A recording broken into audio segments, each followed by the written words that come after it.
ഡിസിപ്ലിന്റെ കാര്യത്തിൽ ഞാൻ ഈ സ്കൂളിൽ പ്രിൻസിപ്പളായിരിക്കുന്നിടത്തോളം കാലം യാതൊരു വിട്ടുവീഴ്ചയും ഉണ്ടാവില്ല.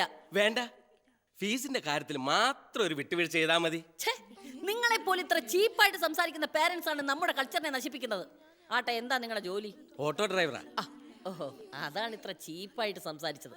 ബൈ ദ ബൈ, നിങ്ങൾക്ക് സ്വന്തമായിട്ട് കാറുണ്ടോ? അംബാസിഡർ പോരാ, ലാൻസർ ഫോർഡ്, കുറഞ്ഞ പക്ഷം ഒരു മാരുതി സെന്നെങ്കിലും വേണം. ഈ സ്കൂളിന്റെ അന്തസ്സിന് നിരക്കുന്ന വാഹനം ഉണ്ടായിരിക്കണം. ലൈലന്റ് ലോറി മതിയോ? സ്വന്തമായിട്ട് കാർ ഉണ്ടായിരുന്നു അങ്ങനെ ഓട്ടോറിക്ഷയും തള്ളി നടക്കണോ? നിങ്ങളോട് ചോദിച്ചില്ല.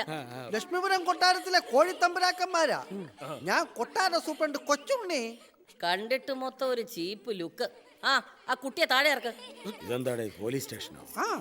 ഇവിടെ അഡ്മിഷൻ കിട്ടുന്ന കുട്ടികളുടെ മാതാപിതാക്കൾ കുട്ടികളുടെ മുൻപിൽ വെച്ച് പരസ്പരം ബന്ധപ്പെടുമ്പോൾ ഇംഗ്ലീഷ് മാത്രമേ സംസാരിക്കാവൂ. ഇംഗ്ലീഷ് സംസാരിച്ചിട്ടായാലും മലയാളം സംസാരിച്ചിട്ടായാലും കുട്ടികളുടെ മുന്നിൽ വെച്ച് മാതാപിതാക്കൾ ബന്ധപ്പെടുന്നത് നമ്മുടെ സംസ്കാരത്തിന് യോജിച്ചതാണോ?